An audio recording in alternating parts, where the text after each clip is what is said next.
Hi everyone! For today's video ay samahan nyo kami at makipag-date ako sa aking mudra. Dahil wala pang jowa ay date muna si mama. Samahan ko daw siyang bumili ng doorknob para mapalitan naman daw yung ginagamit namin pang lock sa door na pako. Charot. More than 1 month ko ang hindi nakikita tong mudra bills na to at bigla siyang nangitim at tumaba. Bibili nga kami ng 2x3 na bisagra pero hindi namin alam kung saan dito sa dinami-dami ng pagpipilian. At ang sumunod naman yung tinignan na itong parang lollipops na to. Ano ba kasing tawag dito? Pero dahil hindi pa siya nakahanap ng doorknob, ayan, at tumingin-tingin pa siya pa simple kuno. Tatanong pala doon sa bumibiling kuya. Ngayon ko lang na-realize na ang hirap palang bumili ng mga gamit sa bahay. Super.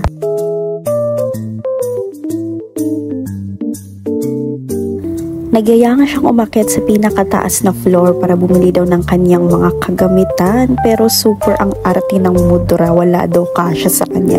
Charot, wala siyang nagustuhan. At nung nadaanan nga namin itong mga shoes ng kids ay bigla siyang titingin at alam mo na kung anong susunod na tanong. Ay naku. Medyo nagsawa nga daw siya ng pinik-pikan kaya gusto niya daw kumain ng ibang putahe dito sa Chongsan.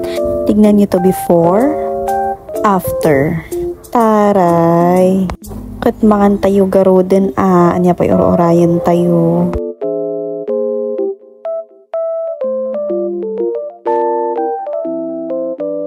Ito'y gayam dyan insan ko nga ayabak ko. Oh my God, ay na, nga makabirok ti tao.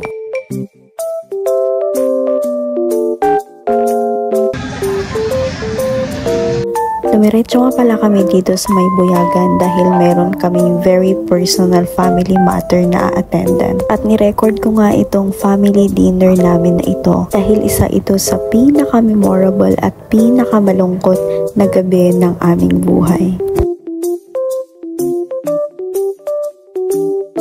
Gayunpaman, itawan na lang natin ang Niagara Road kasi yan na.